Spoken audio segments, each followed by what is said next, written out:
நோன்பிருந்து ஜெபித்தல். நோன்பிருந்து ஜெபித்தல் என்ற இந்த வார்த்தையில் 2 செயல்கள் அடங்கி இருப்பதை நாம் பார்க்கின்றோம். 1 நோன்பு, 2 ஜெபம். நோன்பின் வழியாக ஒருவர் பெற்றுக்கொள்ளக்கூடிய நன்மை என்ன?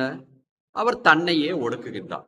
ஜெபத்தின் வழியாக அவர் இறைவனோடு தனக்கான உறவை வளர்த்துக் கொள்கின்றார். ஒரு விசுவாசிக்கு இறைவனிடம் உறவை வளர்த்துக் கொள்வதற்கு ஜெபமே போதுமானது.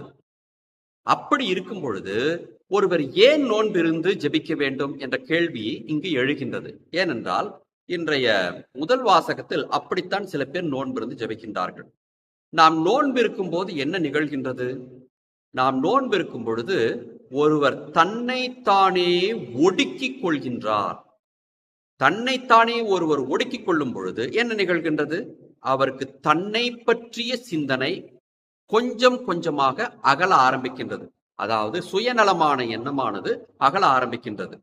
அப்படி அகல ஆரம்பிக்கும் போது என்ன நிகழ்கின்றது? அவர் பிறரை பற்றி சிந்திக்க ஆரம்பிப்பார். அப்படி ஆரம்பிக்கும் பொழுது அவர் தன்னை விடுத்து பிறரை பார்க்க ஆரம்பிப்பார். ஒருவேளை அவர் மேற்கொள்ளக்கூடிய நோன்பு கடவுளுக்கான நோன்பு என்று கேட்டால் அங்கு பிறருக்கு பதிலாக யார் வந்து நிற்பார்கள்?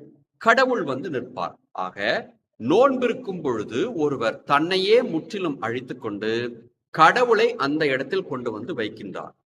இப்பொழுது கடவுள் நோன்பிருந்து ஜெபிக்கும் பொழுது என்ன நிகழ்கின்றது? ஒருவர் தன்னையே முற்றிலும் அழித்துக் கொண்டு கடவுளை வைக்கின்றார்.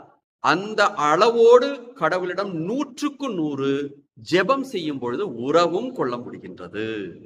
அப்படி என்றால் 2 மடங்கு கடவுளோடு உறவாடுவதற்கு நோன்பிருந்து ஜெபித்தல் என்ற செயலானது உதவுகிறது என்பதைத்தான் நாம் பார்க்கின்றோம். அப்படித்தான் இன்றைய முதல் வாசகத்தை பார்க்கும் பொழுது பர்னபா, சீமோன், லுக்கேயு, மனாயின் மற்றும் சவுல் ஆகிய இந்த 5 பேரும் நோன்பிருந்து ஜெபிக்கின்றார்கள். அந்த ஜெபம் 2 மடங்காகி என்ன நிகழ்கிறது? பர்னபாவும் சவுலும் புறவினத்தாருக்காக நற்செய்தி அறிவிப்பதற்காக கடவுள் அவர்களை ஒதுக்கி வைக்கும்படி கூறுகின்றார். அன்பார்ந்தவர்களே, நாமும் மிக முக்கியமான முடிவுகளை எடுக்க வேண்டும் என்று கேட்டால் நோன்பிருந்து ஜெபிக்க வேண்டும் என்ற பண்பை கற்றுக்கொள்வோம்.